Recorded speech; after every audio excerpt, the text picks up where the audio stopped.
I'm an autism awareness angel, making sure my wings protect the different, the stranger than. I'm an autism awareness angel. It's good, cause I'm cool with the unique behavior. I'm an autism awareness angel. Will you accept me? Cause I accept you. I'm an autism awareness angel, cause the view from the spectrum is a better point of view. Hello, I'm Tally and welcome back to Autism 30. I wanted to bring to you information about a program that has made an incredible impact on the lives of people with disabilities and is not only helping my child, but is also helping all the people who are registered in it across Canada. I find this program to be so incredibly important for all of you to know about and feel it vital that you listen and take action to help those in your life who qualify. Today, I'm so honored to have the creator and founder of the RDSP, or Registered Disability Savings Plan, with us here today, Mr. Al Etmanski. Mr. Etmanski is a community organizer, social entrepreneur, and author. He is an Ashoka Fellow and faculty member of the John McKnight's Asset-Based Community Development Institute. He is a founding partner of Social Innovation Generation, BC Partners for Social Impact, and coordinator for the Planned Lifetime Advocacy Network. He and his wife, Miss Vicky Kamak, were recently awarded the Order of Canada for their work with people with disabilities and their families, as well as for their social innovation leadership. They live just outside of Vancouver and delight in the creative pursuits of their 5 beautiful children. Welcome, Al. Hi, how are you, Tally? I'm very well, thank you. Can you please explain to our audience what the RDSP, or the Registered Disability Savings Plan, is? Well, in a nutshell, it's a savings plan for people with disabilities to enable them to spend money on things that they ordinarily wouldn't have the resources for. So there's no restrictions on what you spend the money on. So it can be used to pursue your dreams. It could be used to further your education. It could be used to buy equipment, whatever. It's an expenditure that somebody makes based on their lifestyle, their needs, their pursuits. It's also, another way to look at it, though, is it's a way for us parents, we parents, to help our sons and daughters save some money so they don't have to live a life in poverty. Which is very common for our community, unfortunately. Yeah, it is. It is. I like to say it's one of those additional handicaps that our sons and daughters experience, which is the handicap of being poor.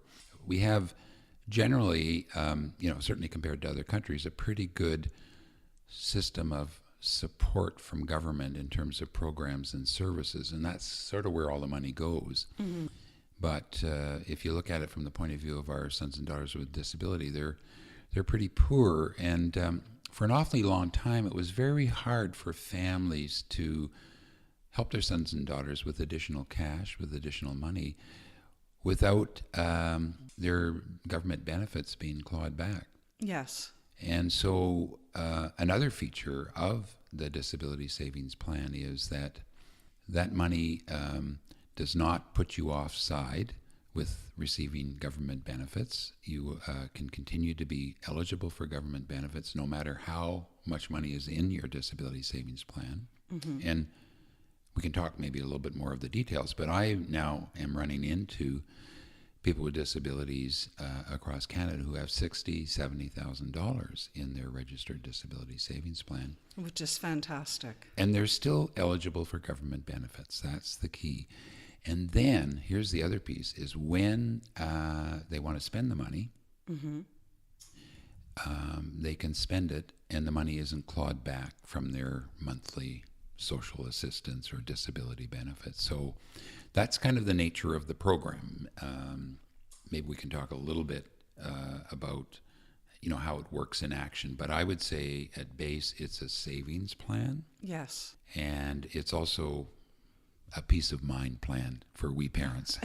No question, and that's why I know I personally am really appreciative that we actually do have a system in Canada such as the RDSP. Yeah, it's the only one in Canada. It's the only one in Canada. Yes, it is the only one in Canada. It's the only one in the world.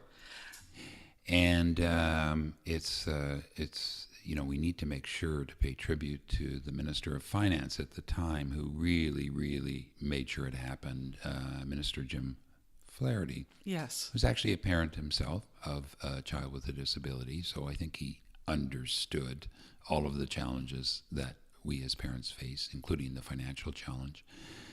And, I would have to say, in watching him, he cracked the whip. Mm-hmm. And as a result, since 2008, Canada is the only country that has a savings plan for people with disabilities. So what was the system like before 2008? Because my child was diagnosed around that time, mm-hmm. and I don't really understand what it was like before then for parents. Well, on the financial side, in theory, if I was to give my daughter some money to mm-hmm. supplement, say her government benefits, in theory, she would have to declare that, and then that money would be clawed back, as they say. So if I give her $50 or whatever it was, she'd have to claim that, and then it would be taken away. Now, in practice, for a lot of us, is we gave the money under the table. So that's what it was like. We felt like we were cheating the system, or we felt, like undignified to have to do it that way. But of course we would do it that way because we wanted to help our sons and daughters out. And that's why I say it's a recognition that families have always been contributing to the financial well-being of their sons and daughters. And this is a vehicle that not only enables them to do that, but it's a vehicle to multiply the family contribution. Now, how did you come up with the idea for an RDSP? Oh, from families. So our work, since my daughter, I'm quite a bit older than you, as you can see, but your listeners can't. So I've worked in one way or another as an organizer within the family arm of the disability movement. And I was the founding executive director of an organization called Planned Lifetime Advocacy Network, and it was set up to help families plan for the future well-being of their sons and daughters, usually after the parents became infirm or died. But we realized that planning for the future means that we have to make the present better as well. So we were running into families all over Canada who were saying, I just really want to be able to put some money aside for my son or daughter, or help them out. Absolutely. Without the rigmarole of the welfare rules. That was sort of the basic. That was the motivation behind it. And so we came up with the idea of a savings plan. We didn't call it the Registered Disability Savings Plan. It was pretty chunky and wasn't well thought out. It was just in the essence, it was really, we wanted a savings plan, people with disability. And eventually we got used to saying, like an RRSP. Yes, or an R.D.S.P. R.D.S.P. Yeah. Absolutely. I know there's another plan in Canada called an R.D.S.P., which is specifically for education. Yeah. So that was the genesis. And in fact, a story I think not a lot of people know, but there was a film made on our work at Plan, planning for the future, the general work we were doing. And we got some money to do a tour of the film across Canada. So we, of course, showed the film. The film is called Ties That Bind, and it's about the importance of social networks, social supports, and friendship. But we also used it as an opportunity to tell families about the ideas we had for the Disability Savings Plan. So we, in a sense, we used the film to organize families across the country. So from Newfoundland all the way back here to British Columbia. So we had an uprising of families and people with disabilities behind it. Yes, I was going to ask you what your feedback was across the country. Oh yeah, I mean you're nodding now, and I think anybody wants. It's still a little complicated to apply for the Disability Savings Plan because there's lots of rules that we'd like to streamline, or that we'd like government to streamline. We don't run the program, but still, it's such a big advance. So yeah, for most people, it was almost like a sigh of relief. When we talk about it, families, you could just see. No question. Yeah, I mean, it just makes sense. So it's an idea. And in fact, that's what the politicians eventually said when we got a chance to present it to them was, this is common sense. Why haven't we done this before?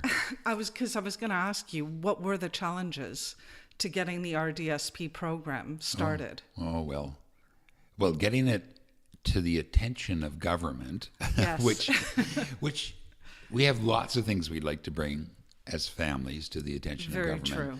So, and this was a big one. And so it was about 8 years, from start to finish.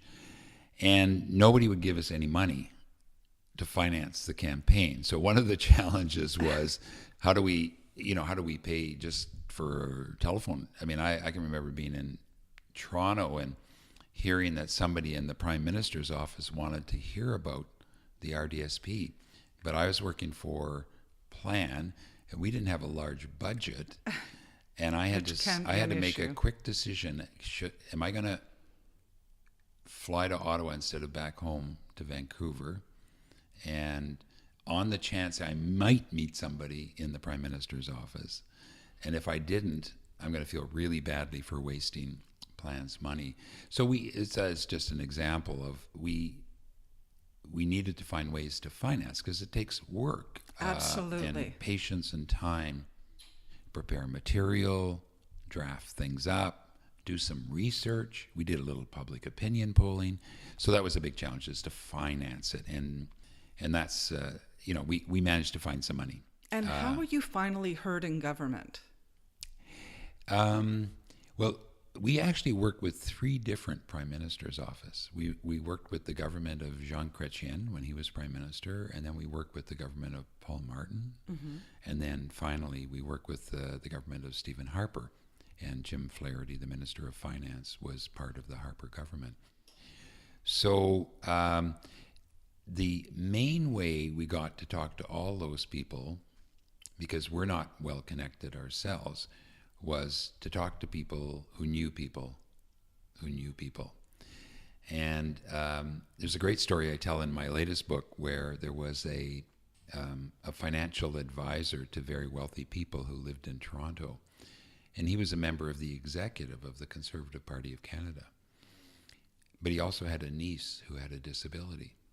Oh, okay. And he had heard about our work, and he had asked to meet with us. And when we met with him in his downtown office on Bay Street in Toronto, big high-rise tower, pretty fancy office, who else was there but his brother? Okay. And his brother was the father of a daughter with a severe disability. And when we told the brother about our ideas, the brother started crying. He says, "It's what I've always wanted. It's what I need." Lovely. And so this Bay Street financier said, if the government ever changes and there's a Conservative government in Canada, give me a call. So when Stephen Harper was elected, that was 2006, I phoned him. And lo and behold, within 6 weeks of that government being elected, we were in an office in Ottawa talking about it. So that it's always connections. That's fantastic. And you spoke to people who can completely relate and empathize. Yeah. And I would say, as a rule, for doing any kind of advocacy or public policy, it gets a lot easier if you build a network of champions around you and not try to do it alone. And that's what we did. We had a network of champions. Absolutely. And it's just like any family with autism, you can't do it alone. You really do need a support network. And I agree with that. Mm-hmm. Now, what are the particulars of an RDSP? How do you apply for one? I know you said it can be quite daunting, but how do you actually go and apply for an RDSP? Well, the basic price of admission is to be eligible for the disability tax credit. And how do you do that? And so you have to apply for that. So there's a form. So when you have the disability tax credit, you get to then claim a credit on your income tax form. So you apply, for eligibility, and you have to essentially establish that your son or daughter, or the individual themselves, because people can do it for themselves, has a long-standing, more or less permanent disability. And so once you're eligible for the disability savings plan, you can then apply for the registered disability savings plan. That's almost in some ways a little bit more complicated, because you take out your RDSP product at a bank of your choosing. So you can do it in a bank, or any bank in Canada, or any credit union pretty well now offers it as a financial product. And so that's the basic approach. And when you're applying for it, what kind of documentation do you actually need to supply when applying? Yeah, very important question. A medical certificate from a doctor is the most important one. And so sometimes if someone, for example, has a mental illness or a disability that's invisible, yes, or not quite apparent, like autism often is. Can be, yeah. So you want to be prudent about it and make sure that you just don't go to any doctor who may not know your daughter or your son. And you may want to even talk to some advocacy organizations who can kind of walk you through to make sure that you present the best face possible. So the organization plan that we've talked about already, that I used to be the executive director of, I'm not anymore. I still am a big champion for plan and do occasionally a few things with them, but they've got a very great team of people there. So they're a great resource, and they have a 1-800 number. Which will be on our webpage. Yeah. Okay, so then families can check that out. So that's a good resource. And then if they can't help you, there are actually companies that in Canada now who will help you, first of all, apply for the disability tax credit and the R.D.S.P. But if you get turned down, they'll actually help you appeal it and Wonderful. Really present your case. And they're very thorough. They take kind of a lawyer's mindset to it. So very important. So there's resources now out there to help people to make sure that everyone who's eligible, in fact, gets a chance. Now, what do you see for the future of the RDSP program, and what changes would you like to see implemented in Canada? Yeah. Well, that's, again, another important question. I think that if you apply for a disability tax credit and become eligible for it, you should automatically be registered into an RDSP, so you don't have to go through all the paper hassle, so that immediately on becoming recognized by the Canadian tax system as eligible for the disability tax credit. And I should just make sure, because it's very important, that families, until their children become adults, and even after, in many cases, can apply for the disability tax credit on behalf of their son or daughter with a disability. And if you haven't applied for it, yes, you can go back for 10 years. So you can go back retroactively for 10 years. Yeah. You've written many great books, such as A Good Life for You and Your Relatives with Disability in 2000, Safe and Secure, 6 Steps to Creating a Good Life for People with Disabilities in 2010, Impact, 6 Patterns to Spread Your Social Innovation in 2015, and the book I'd like to talk about here and now, Safe and Secure, 6 Steps to Creating a Personal Future Plan for People with Disabilities in 1996, which I'll have available from our website at autism30.com.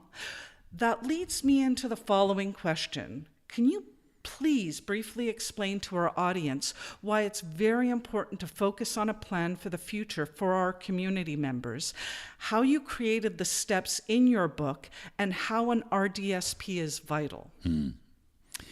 Oh, that's a big, juicy question there, my dear. But I think it's a really important one for our audience to hear. Yeah, so I'm just imagining that the people who are listening to you are probably very, very busy and have a million things to do with their life. And then in addition to that, making sure that they provide the supports for their daughter or their son or their family member. So what I don't want to do is add an additional burden. But I simply want to say that it's very important to have a will. Yes. Because that enables you and your partner to decide, to direct to decide the kind of future supports that you can control and make available to your family member. And it's also a way of making sure that government doesn't make all those decisions, because that's the sad, unfortunate reality, is that if you don't have a will and something should happen, and hopefully it doesn't, but something dramatic should happen quickly, then, and say a car accident and both mom and dad are gone, then the survivors, have no blueprint. That's true. So very important to have a will. And then if you have a child with a disability, another way to protect some money that you might leave aside is to create a trust. Most places it's called a discretionary trust. For your listeners in Ontario, they would know it as a Henson trust, but generally or generically it would be called a discretionary trust. And the reason it's called that is that you can have that trust benefit you financially, but because somebody else is making the decisions, i.e. trustees, it's not seen by the system as your money. Okay. And a lot of families, because when we're younger, we don't have a lot of extra money, a lot of families use life insurance to finance a discretionary trust. And then that trust becomes available when the parents die. Yes. So that's different than an R.D.S.P, because an R.D.S.P, you can begin taking the money out within 10 years. So you can use that sooner, because you're going to live a long life. We cross our fingers. Yes. Yeah. So in your experience, why don't people plan for the future? Oh, well, it's hard to sell death and doom and fear of the future. So it's a phenomenon that, in fact, we are taping this on National Will Planning Day. And I heard on the news this morning a statistic that I have heard for many years, which is that 55% of Canadians die without a will. And it's the same in the United States, it's the same in many other countries. It's just something that we say we'll get around to it at some point. And that's a dramatically high number considering the population. Very high number. And you're going to provide a lot of work to lawyers to kind of clean up what's not clear. And so that's why, a little bit of work. And in fact, in the book, Safe and Secure, the 6 steps, what I tried to do was to write it, Tally, in a way in which you didn't have to be a lawyer. You could just read it plain language. But what I do is I give you the questions that a lawyer is going to ask you. And in fact, there's worksheets in the back, so you can just fill them in right in the book. And you take that to a lawyer, and you've saved yourself a bunch of money there right away. Which is wonderful. Yeah. And then we've got clauses that we would suggest that you suggest to the lawyers, because not all lawyers are trained. They might, if they're lucky, get 10 minutes on how to prepare a discretionary trust in law school. 3 years of law school, so they don't get much training at all. And so we give you a little bit of advice about that to remind the lawyer. I mean, hopefully you've chosen a lawyer that another parent has used, so, the family grapevine's pretty good. Yes, it is. So, but if you're going in cold, then it gives you a little bit of mindset. And then I try to show how that fits in with, the RDSP. So what we're talking about here as parents is setting up a system of checks and balances for our sons and daughters in the future. We're not going to rely on just the RDSP. We're not going to rely on just a will or a trust. We're also going to think about organizing some kind of a circle of friends or network for our child, so that there are people who know them as well as we do, who care about them, who are in love with them, yes, who want to be in relationship. Because ultimately, I'm working on this, but yet I have not yet invented, no one else has either, a cell phone that parents can take to the grave and give instructions. You'd make billions if you could, and Wouldn't I'd you? be one of your first clients in line. So because that hasn't been invented yet, it's good to have a network around your family and your child, your son, your daughter, because they become your eyes and ears and arms and legs when you're not around. So that's also part of the book, is we talk about how to put that all together. But I'm the first one to say, do it a step at a time. If you try and do it all at once, it's too much because you've got so many other times. So just grab one bite of it, do it, and you'll feel good about it. Go on to the next step and the next step. Absolutely, but I think everything that you've mentioned is really important for our parents to consider. And when things get overwhelmed, I think you've given great advice. Take one step at a time. Mm-hmm. And the final question I'll ask you, which I ask all my guests, is what would you like the world to know about autism?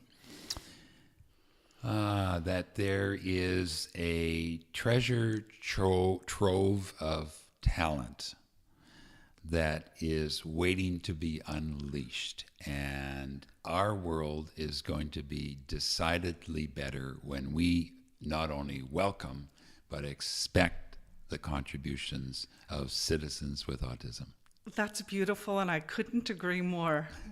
Well, it's been a pleasure to have you here and an honor. And I would like to take this moment to personally thank you for not only having the courage, passion, and fortitude to take your thoughts and place them into action by starting the R.D.S.P. and devoting your life to improving the lives of others, but also having the determination to never give up, making the lives of our entire community's future brighter.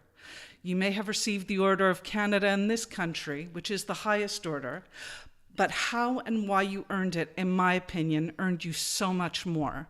The admiration, respect, and eternal gratitude of our community. So thank you so much, Al. Oh, you're very kind, Andy. Thanks for having me. Oh, it was my honor.